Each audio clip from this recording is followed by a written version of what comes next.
The text message arrived at 3:47 p.m. on a Tuesday. Family group chat. 17 members. My mother's announcement. Family dinner this Saturday at 6 p.m. Everyone please come. We have exciting news about Jessica's promotion. Jessica. My older sister. The golden child. The one who did everything right. I stared at my phone in the back of an Uber heading to a board meeting. My assistant had scheduled it weeks ago. Couldn't miss it. I typed back, can't make it. Work commitment. The responses came immediately. Jessica, of course you can't. What could possibly be more important than family? Mom, Sarah, this is Jessica's big moment. Surely your little job can wait. My brother Derek, I'm rearranging my entire schedule. You can't do the same. Dad, very disappointed in you, Sarah. I put my phone in my bag. I'd learned years ago that explaining was pointless. They'd made up their minds about me a long time ago. The Saturday dinner happened without me. I spent that evening reviewing Q3 projections with my CFO. LifeBridge Systems was about to close our Series D funding round. $340 million. Valuation climbing to $1.8 billion. We were 3 months from launching our breakthrough cardiac monitoring system that would revolutionize post-surgical care. But my family didn't know any of that. To them, I worked in healthcare tech. Whatever that meant. It started when I was 23. Fresh out of MIT with degrees in biomedical engineering and computer science. I'd been recruited by 6 companies. Offers ranging from $180,000 to $240,000. Instead, I chose a small medical device startup in San Francisco. Salary, $75,000. Equity, 2%. My family was horrified. You're throwing away your education, Dad said at Sunday dinner. He was a regional sales manager for a pharmaceutical company. Made $140,000 a year. Thought. Respectable. Safe. MIT graduates don't work at startups, Mom added. She taught high school chemistry. Between them they made about $210,000. They owned their home. Had retirement accounts. Did everything by the book. Jessica had graduated from Penn State 2 years earlier with a business degree. She'd landed a job as an associate product manager at a mid-sized medical supply distributor. Started at $68,000. By the time I graduated, she was making $82,000 as a senior associate. Your sister has benefits, Mom reminded me constantly. Health insurance. 401k matching. Paid time off. What do you have? I had equity in a company no one had heard of. Stock options that might be worthless. 16-hour days in a warehouse converted into office space. Ramen for dinner 4 nights a week. But I believed in what we were building. Dr. Chen, our founder, had lost his wife to a postoperative complication that should have been detected earlier. He'd spent 8 years developing a wireless monitoring system that could predict cardiac events before they became critical. The technology was brilliant. The execution was chaotic. But we were onto something real. 3 years later, that startup was acquired by a larger medical device company for $180 million. My 2% became $3.6 million after taxes. I was 26 years old. I didn't tell my family about the acquisition. They knew I'd changed jobs, but assumed it was just another lateral move in my unstable career path. Jessica had just been promoted to product manager. Salary, $95,000. Mom threw her a party. Invited 37 relatives. I used my acquisition money to start LifeBridge Systems with 2 former colleagues. We'd identified a massive gap in remote patient monitoring.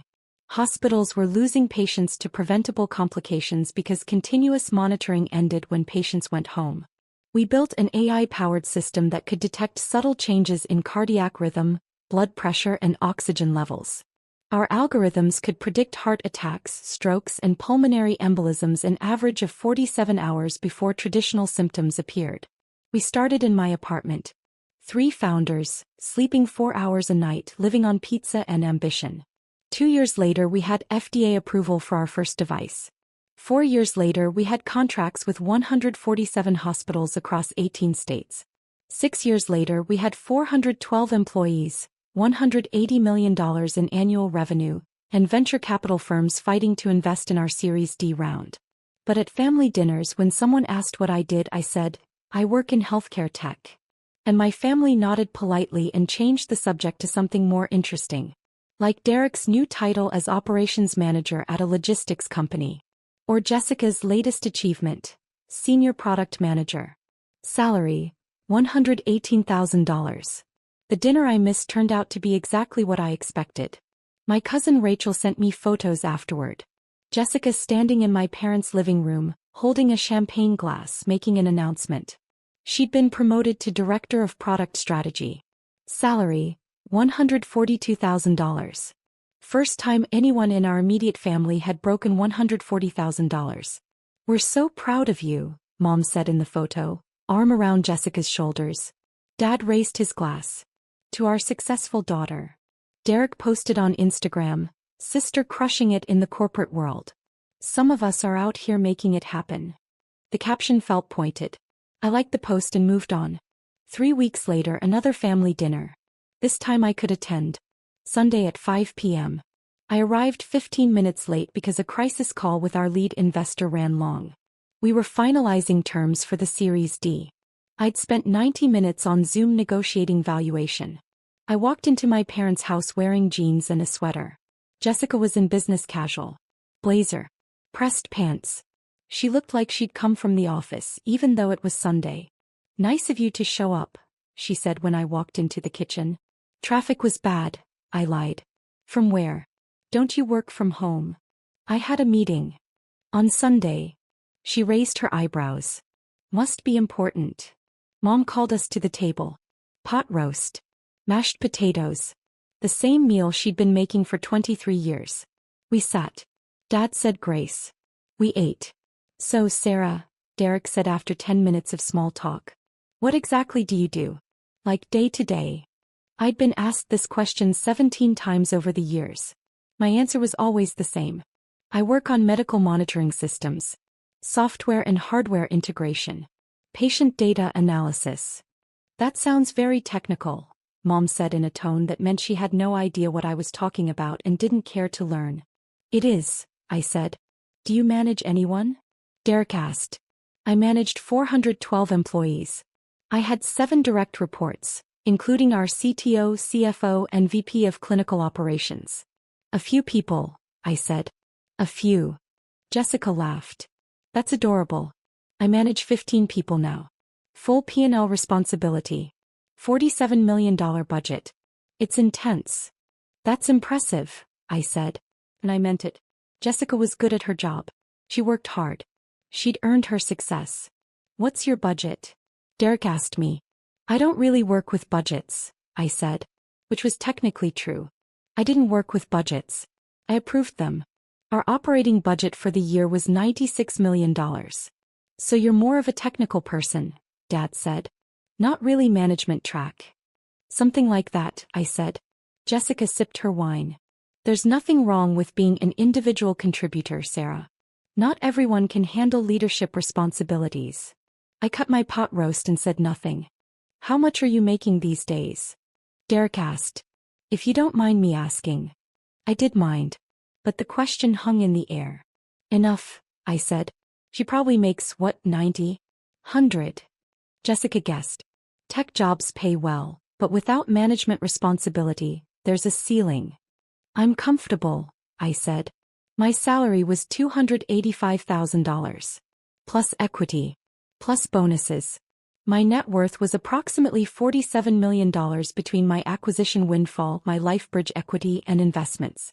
But they didn't ask for details. And I didn't offer them. Well, I'm just proud that someone in this family finally broke into 6 figures, Mom said, beaming at Jessica. Your father and I never managed that, even with both our salaries combined. It's a huge milestone, Dad agreed. Director level at 32. That's exceptional. Jessica smiled. I've worked really hard.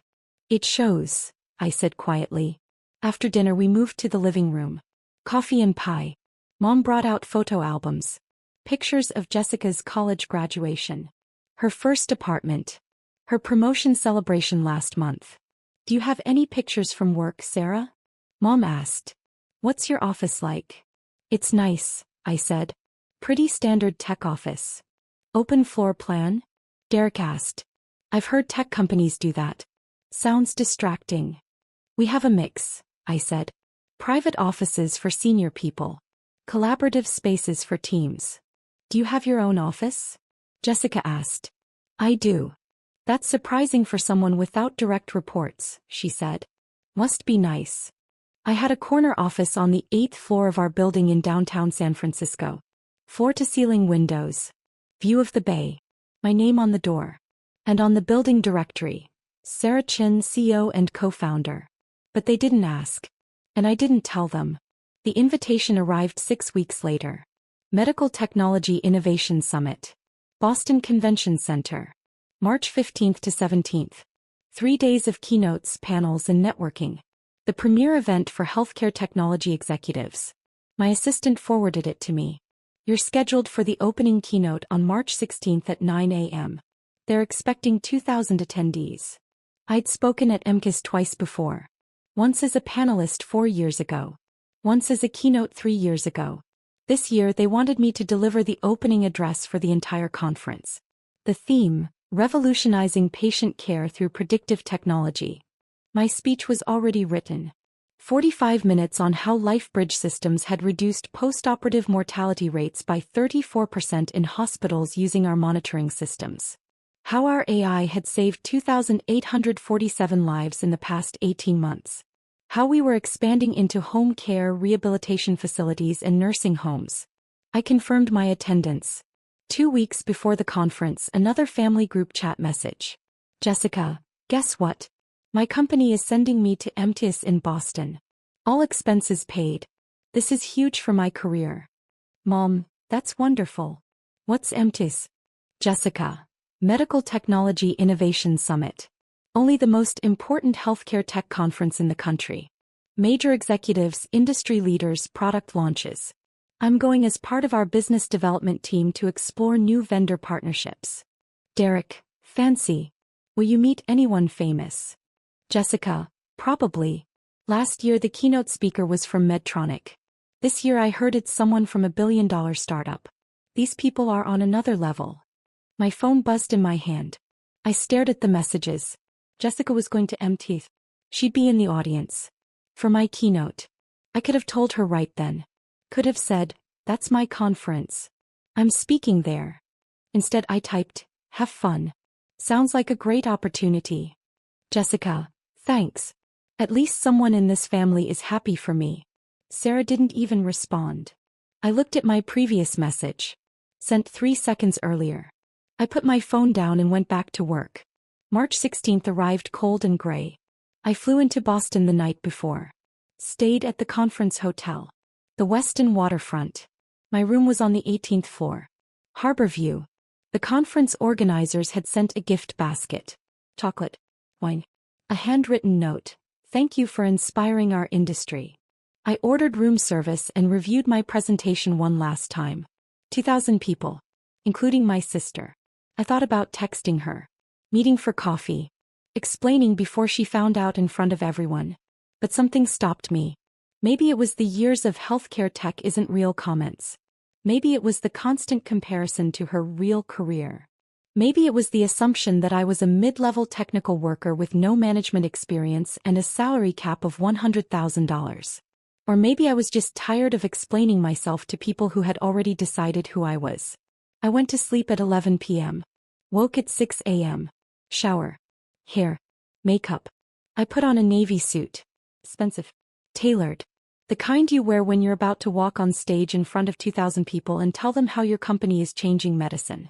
At 7:30 a.m. I went downstairs to the conference level. The main ballroom was massive. Rows of chairs stretching back into shadows. A stage with a 20-foot screen.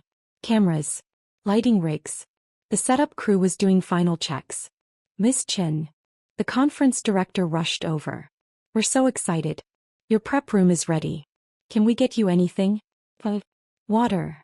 I'm fine, I said. We'll start seating at 8:15. Your introduction begins at 8:58. You'll take the stage at 9 o'clock. Sound good? Perfect. I went to the prep room. Private space backstage. Leather couch. Coffee station. A TV monitor showing the ballroom as it filled. At 8:20 people started entering. Hundreds of them. Conference badges hanging from lanyards. Suits and business casual. They took their seats. Chatted. Checked their phones. At 8:35 I saw her. Row 7. Seat 12. Jessica. Wearing a burgundy dress and blazer. Hair perfectly styled. She was with 4 colleagues. All wearing matching company badges. She was laughing. Animated. Excited to be there. She had no idea. My assistant knocked on the door. 5 minutes, Ms. Chin. I stood. Smoothed my suit. Checked my reflection one last time. The conference director appeared. Ready. Ready. He walked me to the side stage entrance. The lights were dimming in the ballroom. The screen behind the stage showed the MTS logo. A voice came through the speakers. Good morning and welcome to the Medical Technology Innovation Summit. We have an incredible program lined up for you over the next 3 days. To open our conference, we're honored to welcome a leader who has fundamentally transformed how hospitals monitor and protect their patients. I watched the screen from backstage. My photo appeared. Professional headshot. Below it, Sarah Chin, CEO and co-founder LifeBridge Systems. After earning dual degrees from MIT in biomedical engineering and computer science, Sarah Chin co-founded LifeBridge Systems 7 years ago with a revolutionary vision. What if we could predict medical emergencies before they happened? I saw Jessica in row 7. She was looking at the screen. Then at her program. Then back at the screen. Today, LifeBridge Systems' predictive monitoring technology is used in 147 hospitals across 18 states. Their AI-powered systems have saved an estimated 2,847 lives by detecting cardiac events, strokes and pulmonary complications an average of 47 hours before traditional symptoms appear. Jessica's mouth was open. She turned to the colleague next to her. Pointed at the screen. Pointed at her program. Last month, LifeBridge Systems closed their Series D funding round with a valuation of $1.8 billion. Under Sarah's leadership, the company has grown to over 400 employees and $180 million in annual revenue. She's been named to Forbes 30 Under 30 Fortune's Most Innovative Leaders and the Healthcare Technology Excellence Award.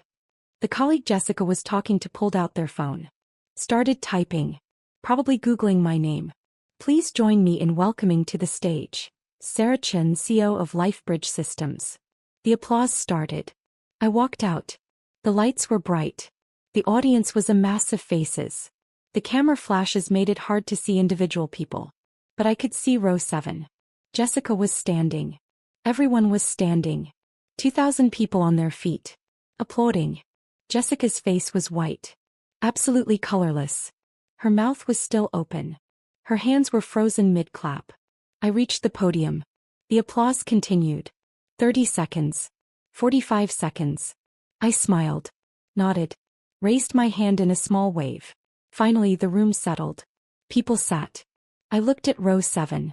Jessica sat slowly. Mechanically. Like someone had pushed her down. I began my speech. 7 years ago my co-founders and I were sitting in my apartment in San Francisco, eating our 4th pizza of the week, talking about a problem that kept us up at night. I spoke for 43 minutes. I told them about Dr. Chin losing his wife. About the preventable complications that kill 7,000 Americans every year. About the wireless sensors we developed that could detect microchanges in heart rhythm. About the machine learning algorithms that could analyze 10,000 data points per second and identify patterns invisible to human doctors. I showed them data. Graphs. Statistics. Hospitals using LifeBridge Systems saw postoperative mortality drop by 34%. Readmission rates fell by 28%. Patient satisfaction scores increased by 41%. I told them about Maria Rodriguez, a 67-year-old grandmother in Phoenix who'd had routine gallbladder surgery. Our system detected an irregular heartbeat 41 hours before she would have had a massive stroke. The hospital intervened. She went home 3 days later and got to meet her first great-grandchild. I told them about James Patterson, a 54-year-old high school teacher in Michigan who'd had knee replacement surgery. Our system caught a developing pulmonary embolism 38 hours early. Treatment was simple. The alternative would have been fatal. 2,847 stories like that. 2,847 lives. The audience was silent. Listening. I wrapped up my speech with our vision for the future. Expanding into home care, rehabilitation facilities, nursing homes. Bringing this technology to patients everywhere, not just in hospitals. We started LifeBridge Systems because we believed one simple thing. Technology should serve humanity. Data should save lives. And innovation should be measured not in dollars, but in the number of people who get to go home to their families. I paused. Thank you. The applause was immediate. Thunderous. Everyone stood again. I looked at row 7. Jessica was standing. But she wasn't clapping. She was just staring at me. Her colleagues were clapping. Enthusiastically. The woman next to her leaned over and said something. Jessica nodded but didn't respond. The conference director returned to the stage. Thank you, Sarah. We have time for a few questions. Hands shot up across the ballroom. 20 minutes of Q&A. Questions about our technology, our funding, our expansion plans, our partnership strategy. A woman in row 12 stood. Ms. Chen, your company is clearly positioned for significant growth. Are you considering an IPO? We're exploring all options, I said carefully. Our focus right now is on delivering value to patients and healthcare providers. When the time is right for an IPO, we'll make that decision based on what serves our mission best. More questions. More answers. Finally, the conference director wrapped up. Let's give Sarah Chen one more round of applause. They stood again. I waved, smiled, walked off stage. Backstage, the conference director was beaming. That was incredible. Absolutely incredible. We're already getting tweets about it. You're trending on healthcare tech Twitter. Glad it went well, I said. The networking reception is at 11. We'd love to have you there. And we're doing press interviews at 2 if you're available. I'll be at both, I said. My assistant appeared with my phone. 17 messages. 3 from my CFO about the press coverage. 2 from our VP of Communications about interview requests. 5 from investors and board members congratulating me. And 7 from my family group chat. I opened the group chat. Derek, Sarah? Derek, you're the CEO of a billion-dollar company? Mom, Sarah, is this true? Are you really the person who just spoke? Dad, we had no idea. Derek, Jessica just sent me a video. That's definitely you on stage. Mom, why didn't you tell us? Derek, this is insane. You've been sitting at our dinners letting us talk about our jobs like... Wow. There were no messages from Jessica. I put my phone away. The networking reception was in the main exhibition hall. Hundreds of people. Vendor booths. Cocktail tables. I was immediately surrounded by executives, investors, and journalists. Ms. Chen, I'm from MedTech Daily. Could we get 5 minutes? Sarah, we'd love to discuss a potential partnership with our hospital network. I've been following LifeBridge for 2 years. Your presentation was phenomenal. I worked the room, smiled, shook hands, exchanged business cards, had the same conversation 40 times. At 11:47 I saw Jessica. She was standing near the LifeBridge Systems booth. Our marketing team had set up a display. Photos of our technology. Monitors showing our interface. Testimonials from hospital administrators. She was reading one of the testimonials. I walked over. Hi, Jessica. She turned. Her face was still pale. Sarah. Her voice was flat. So, this is what you do? Yes. You're the CEO of a billion-dollar company. $1.8 billion, I said. At last valuation. She blinked. And you never mentioned this. Not once. Not at any family dinner. Not when Mom asked about your job. Not when Derek asked about your budget. I did mention it, I said calmly. I told you I work in healthcare tech. You said you work in healthcare tech. Not that you run a healthcare tech company. Not that you're... She gestured at the booth. At the conference. At everything. This. You never asked, I said. Her face flushed. I never asked.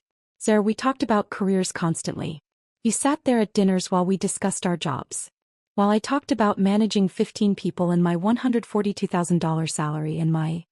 She stopped. You let us think you were some mid-level technical worker. I never said that. You never corrected us. People were starting to look. I lowered my voice. Jessica, every time I tried to talk about my work, you changed the subject. Every time someone asked what I did, you answered for me. Healthcare tech, in that dismissive tone. Like it wasn't a real job. Because I didn't know. Her voice broke. If you'd just told us. Would you have believed me? I asked quietly. If I'd said, I'm the CEO of a company worth $1.8 billion, would you have believed me? Or would you have thought I was exaggerating? Delusional? Trying to one-up your director promotion? She opened her mouth. Closed it. I didn't tell you, I said, because I didn't need you to know. My work speaks for itself. My company succeeds or fails based on what we build, not on whether my family understands what I do. That's not fair, she whispered. We're your family. You're right, I said. You are. And I love you. But you spent 7 years assuming the worst about my career without ever asking for details. You spent 7 years comparing your achievements to what you thought were my failures. And you never once considered that maybe I was doing okay. Her eyes were wet. I didn't mean. I know you didn't, I said gently. But it happened anyway. A man in a suit approached us. Miss Chin, I'm from Johnson & Johnson. We'd love to discuss a potential acquisition conversation. Of course, I said. I turned back to Jessica. I have to go. We can talk later if you want. She nodded. Said nothing. I walked away to discuss a potential $3 billion acquisition offer. The rest of the conference was a blur. Panels. Meetings. Interviews. Networking. I shook 200 hands. Had 150 conversations. Signed 12 NDAs for potential partnerships. Jessica and her colleagues attended several sessions.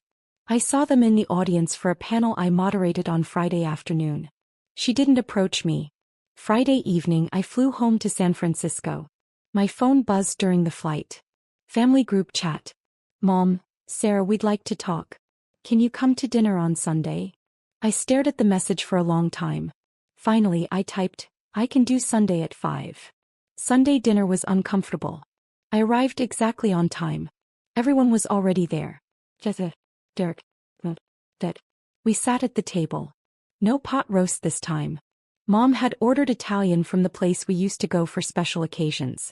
So, Dad started. We've all been talking. And we owe you an apology. I said nothing. Mom continued. We had no idea what you'd accomplished. If we'd known. You would have treated me differently? I asked. Silence. That's the problem, I said quietly. My accomplishments shouldn't determine whether you respect me. Whether you take my career seriously. Whether you include me in family celebrations. We always included you, Derek protested. You uninvited me from Jessica's promotion dinner, I said. Well, you didn't technically uninvite me. You just scheduled it for a night you knew I couldn't make and then talked about how disappointed you were that I didn't prioritize family.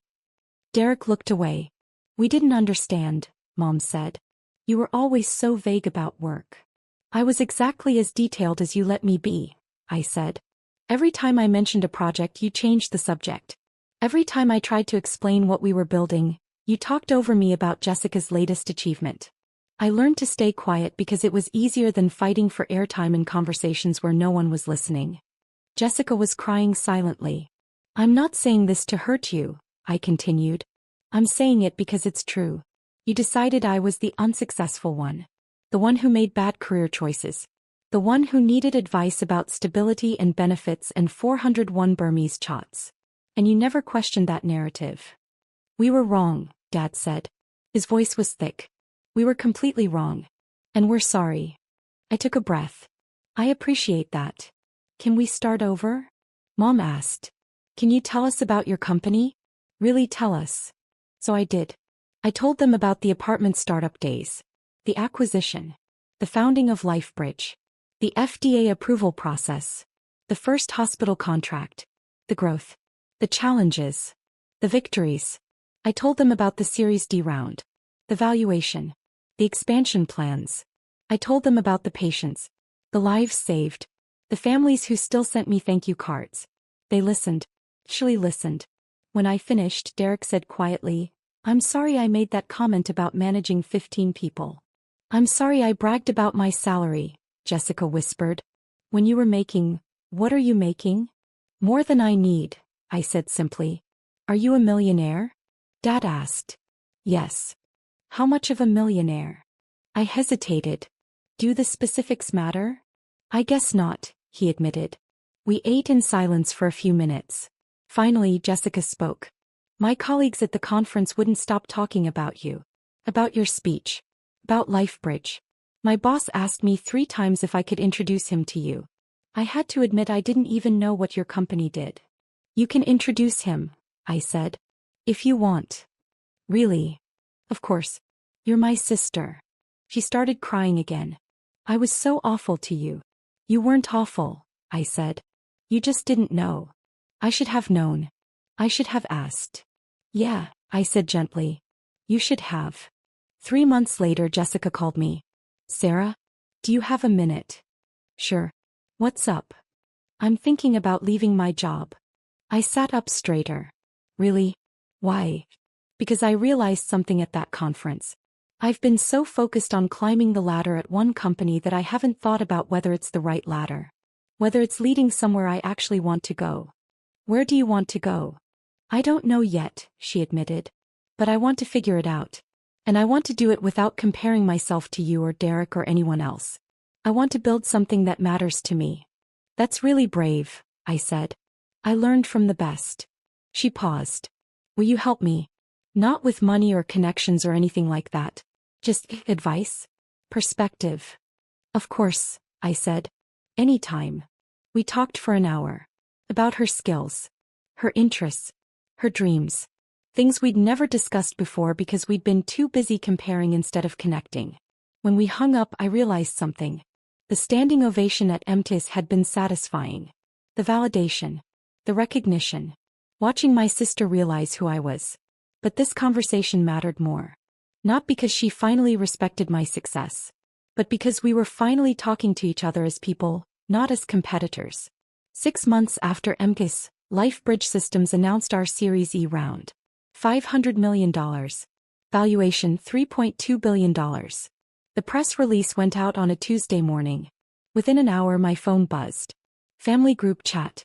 Mom, we saw the news. Congratulations. Dad, so proud of you, honey. Derek, holiest asterisk T Sarah. $3.2 billion.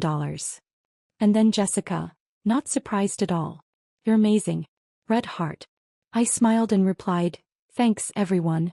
Excited for what's next. Because that was the thing about success. It wasn't about the validation. It wasn't about proving people wrong.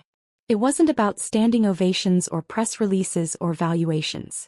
It was about building something that mattered. Saving lives. Creating jobs. Pushing technology forward. The rest was just noise. My family understood that now. Finally. And that made all the difference.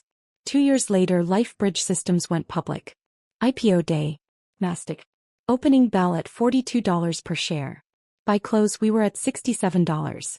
Market cap, $8.9 billion. My family flew to New York for the ceremony. Derek, Jessica. They stood on the trading floor with me. Wore LifeBridge t-shirts. Smiled for the cameras. When I rang the bell they cheered louder than anyone. Afterward we went to dinner at a restaurant in Tribeca. Expensive. Celebratory.